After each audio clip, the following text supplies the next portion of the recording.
Hey guys, it's Saturday, November 28th. The time is 6:04 p.m. and the temperature right now is 6 degrees Celsius. That was Broadview Station I just exited from. I'm currently walking south on Broadview Avenue.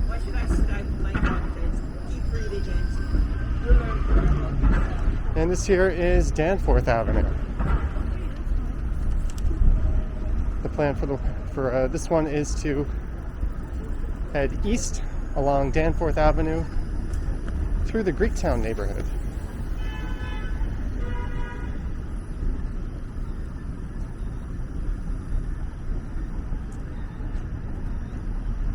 There's a look to the west. In that direction is the Don River and the Bloor Viaduct. And on the other side of that is downtown Toronto.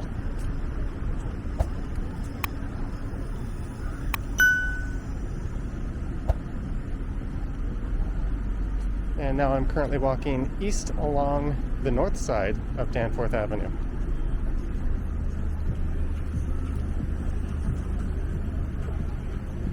And we have a full moon tonight.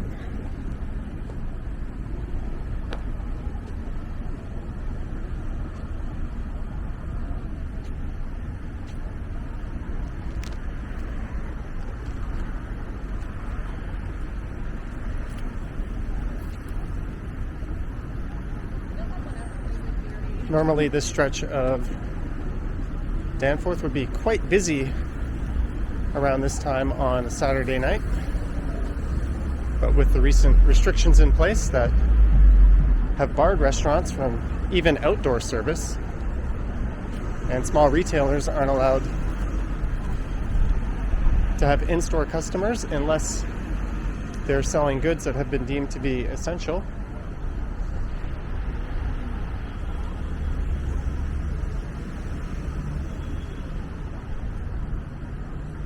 Those restrictions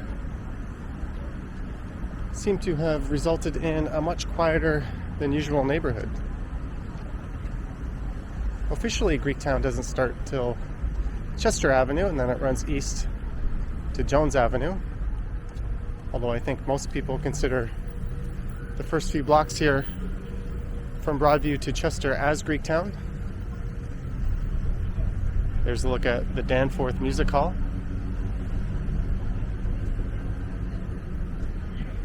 Who knows when that'll be able to reopen.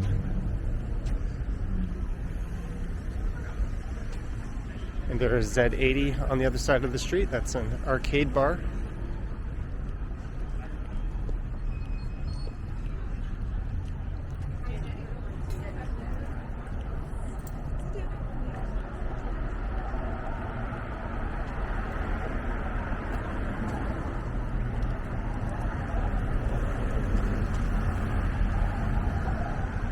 Just to the north of here is a neighborhood known as the Plater Estates. That's a rather nice residential area. This is mostly a low-rise neighborhood, and line 2 of the Bloor Danforth subway line runs parallel to Danforth Avenue, just to the north of it.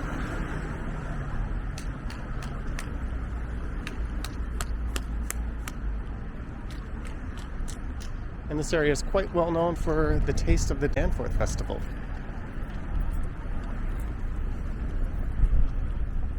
That's a large, mostly food festival that occurs every year, except for this year.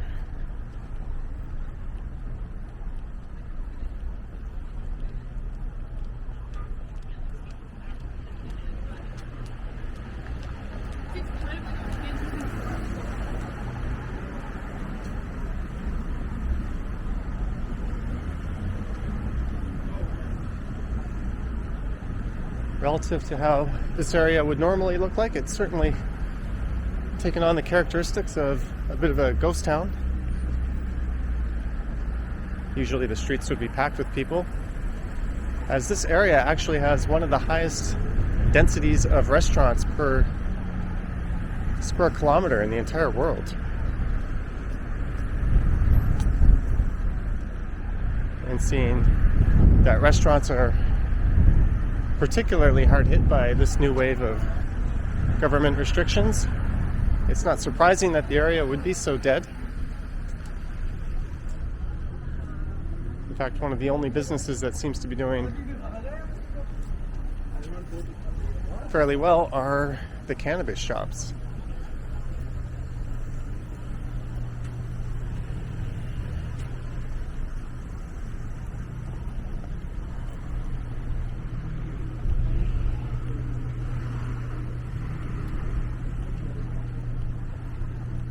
A number of restaurants and bars in this area have already gone out of business over the past year.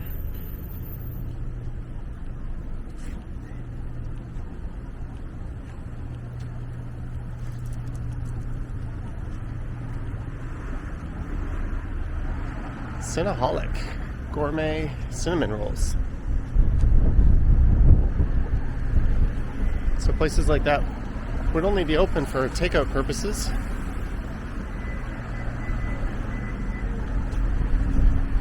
And especially as it gets later on in the year and colder, the lure of eating indoors is no longer there. So I guess that's one of the driving factors as to why there's so few people here.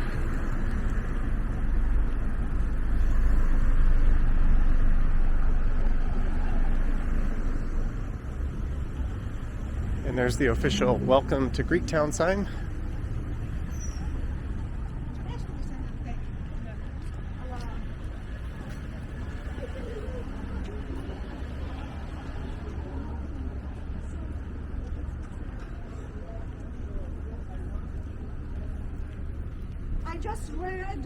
I just read there.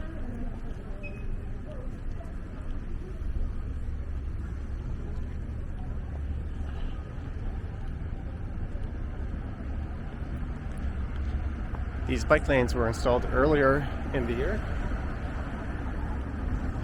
I've done a few videos where I ride my bike through them.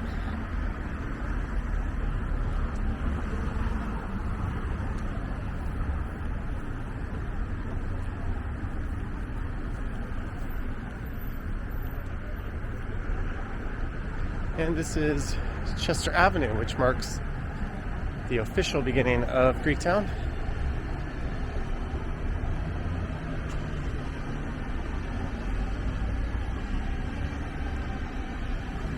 This area is home to one of North America's largest community of people of Greek descent. There is Chester Station just to the north. The subway stations along this part of Danforth and Bloor Street West are located to the north of the street.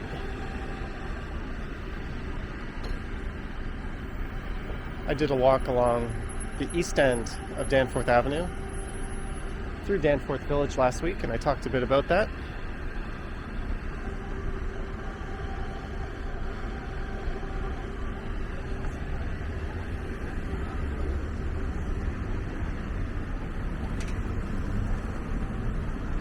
And a lot of these restaurants had pretty elaborate sidewalk patio setups. And a lot of them had heat lamps and rather cozy settings prepared to serve customers outdoors throughout the winter. And they sort of had the rug pulled out from underneath them. Some of them have already taken down their patio setups, while some of them have left them up empty. There's a craft brewery, Louis Cypher. They had a pretty large outdoor setup.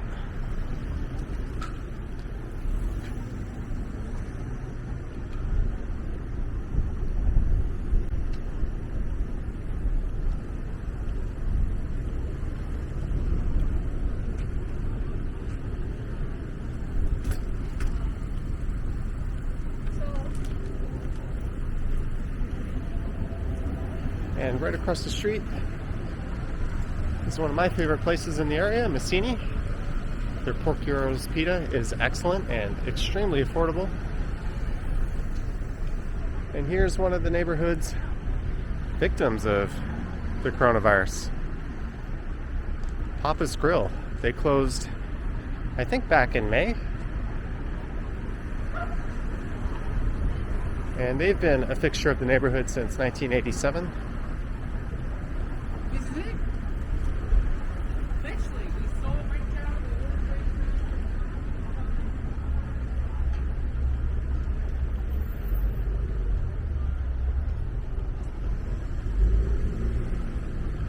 Here's another outdoor setup that can't be utilized.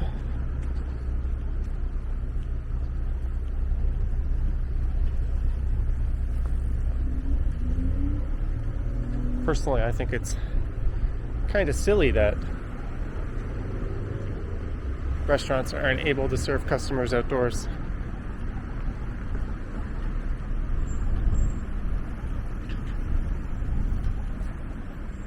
The government's okay with people cramming onto public transit, and they don't enforce mask wearing on transit.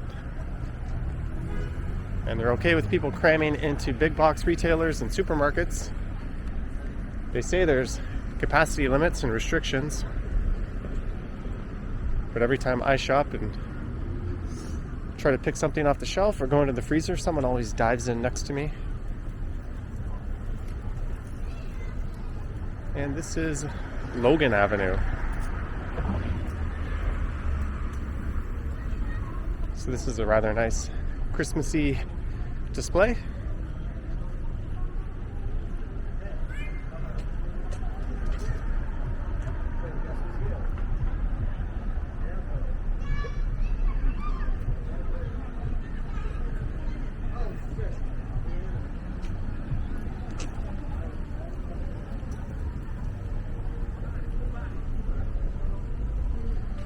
Blow Dry Bar. I almost read that wrong. Said something rather inappropriate. This restaurant seems hopeful. You really got a feel for these restaurant owners and their employees.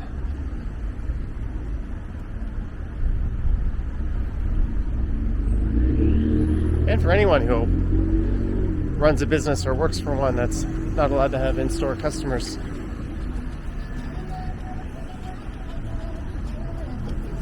Stores are allowed to open for curbside pickup, but it's hard for a lot of these little ones to compete with Amazon online.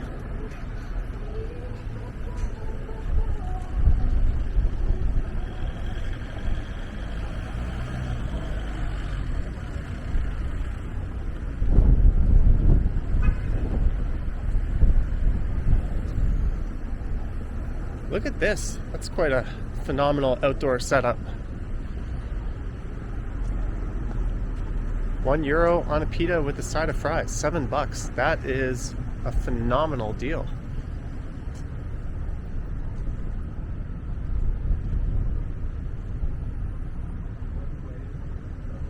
And a lot of these restaurants have invested in heat lamps, which are now useless.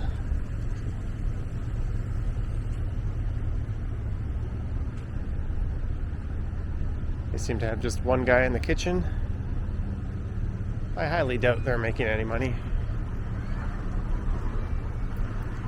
And I did notice that on my East Danforth walk, a lot of bars and even some restaurants haven't even bothered to open.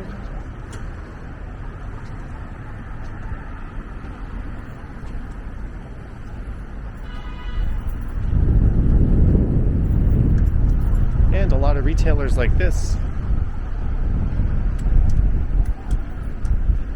kind of SOL.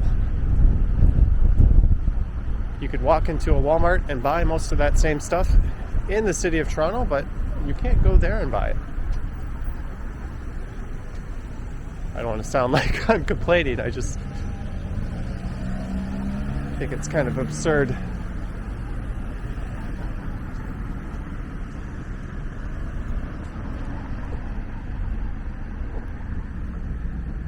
I don't know what that place was, but it's no longer.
Simone's Caribbean restaurant. Authentic Greek pastries. That's no longer. Ice cream solves everything. Not sure I agree with that, but certainly not a bad place to start. This is one of the more iconic buildings in Greektown. The Holy Name Roman Catholic Church.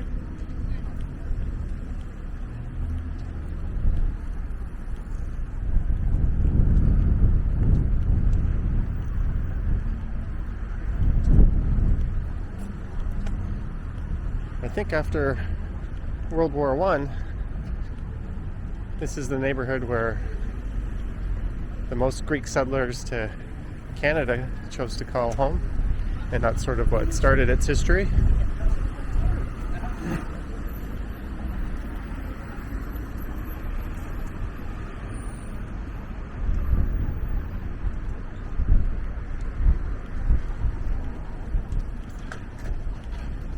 And this is Pape Station.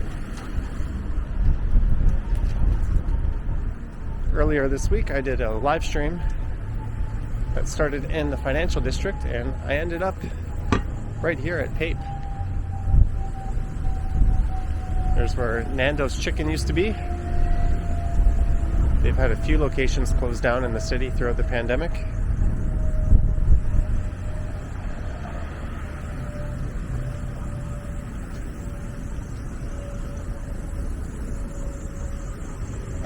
Hi there. Which one?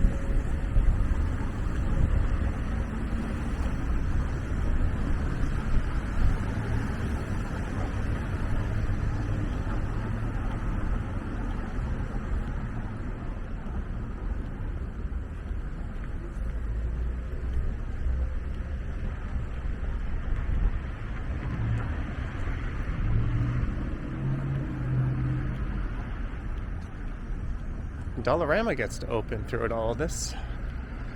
I guess they sell food. They sell bread and canned food.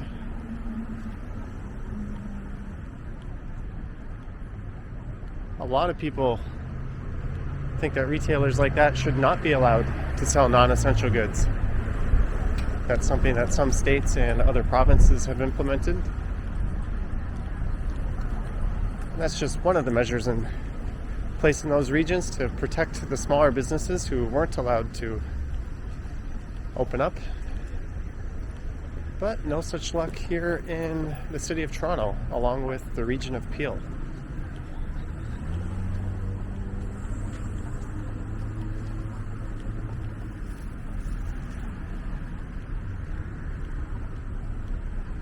There's another shuttered storefront on the other side.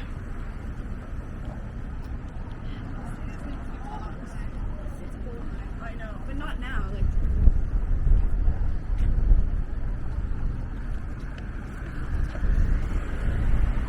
Here's the place advertising nightly entertainment. Patio is now open. No, it's not. But as I mentioned, the weed stores are doing well.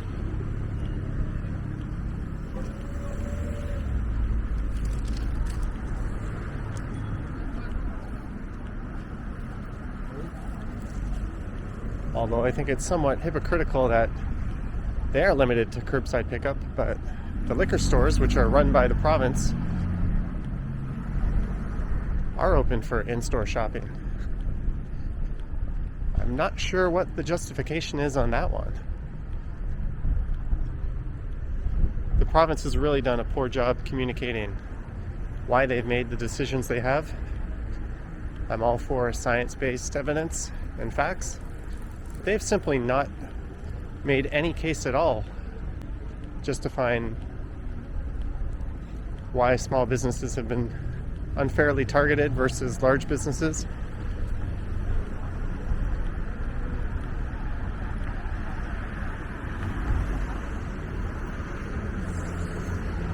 Fernando's Hideaway. I think they have a location on Yonge Street. I've been there. I didn't think it was particularly good. But maybe it's not the best time to be saying negative things about a restaurant. And it might have just been that one experience. I'm always willing to give a place a second chance.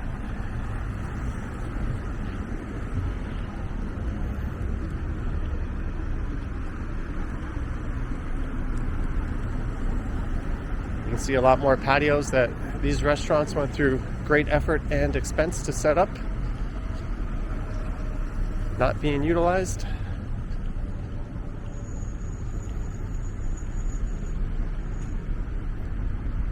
I'm sure they're all operating with a skeleton crew in the kitchen,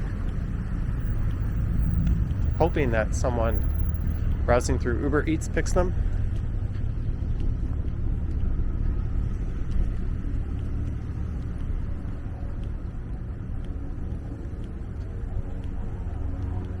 And this sign says, "Thank you for visiting," which means we must be right around Jones Avenue.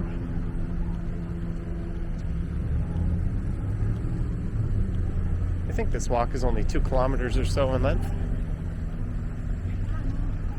I'm only heading to Donlands Station, and I was going to bring the camera in with me and film it, but when I took my mask off, I ripped the string. I normally don't wear these disposable masks, but my cloth masks were in need of a wash.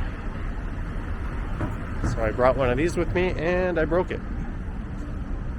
I guess I've just been used to more durable masks. There's a look south down Jones.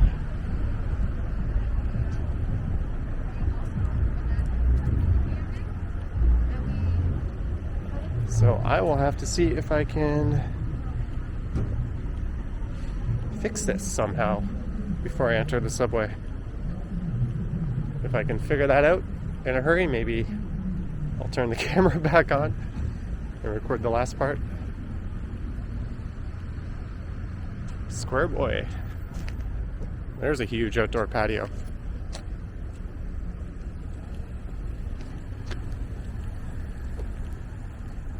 When I read that this area has one of the highest densities of restaurants per square kilometer in the world, I thought, how can that possibly be?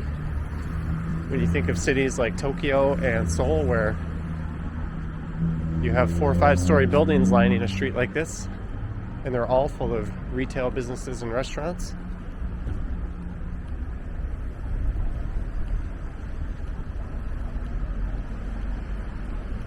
Yet I read that fact on a number of different websites. I was just looking that up on my phone on the way over here, so it must be true.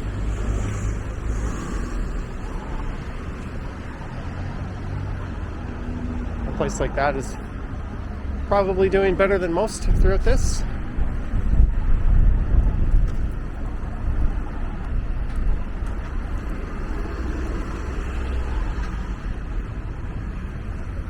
And here's a Rolls Royce. That's kind of neat.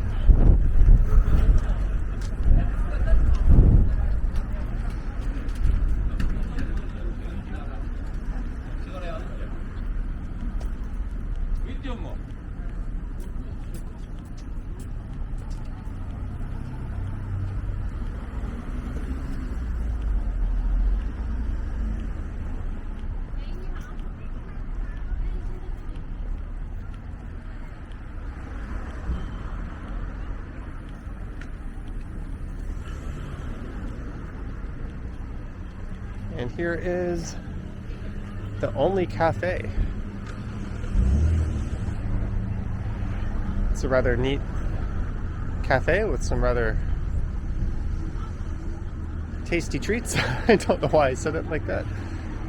And a pretty nice patio in the back. And a great selection of craft beer.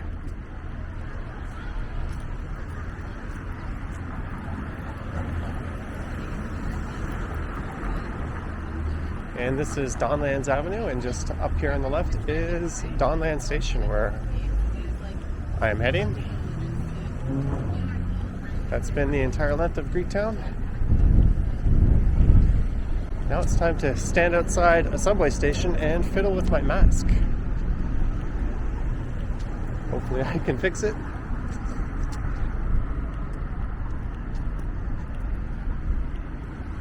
If not, I'm sure I'll figure something out. There's lots of retailers. Maybe I could just hold it in place while I buy a new one. Anyways, if this is it, thanks for watching. I hope you enjoyed this Saturday evening walk through Greektown.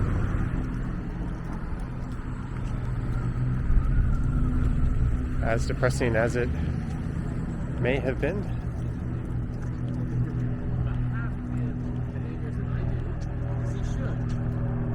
And this area seems well enough lit to try to figure this out.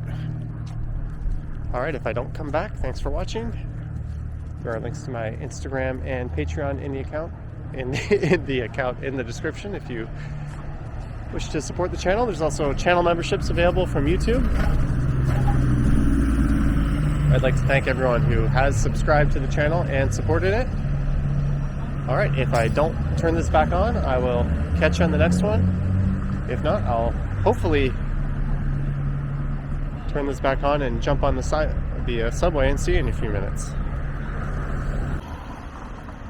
Okay, in case you could have guessed, I was not able to fix my mask. I tried poking a hole in the corner and tying a big knot through the string with no luck. It just wouldn't hold, so I'm heading back to Danforth Avenue. I looked in the subway station and there was no vending machine there. It's one of the reasons why I always have a spare mask with me whenever possible. Except for tonight, because I'm a dummy.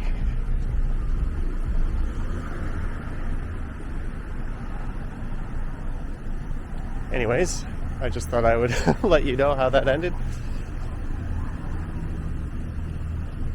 My camera is just about out of batteries as well, as I had recorded a walk up Spadina Avenue earlier. And I didn't charge it. I've got 1% left. So my timing was rather dicey on this. But anyways, thanks for watching, guys. Wish me luck acquiring a new mask. I might even have to ask someone to buy one for me. Well, I'm sure there'll be a convenience store. Oh, there's one over there. Maybe I'll try my luck. Alright, guys. I will catch you on the next one.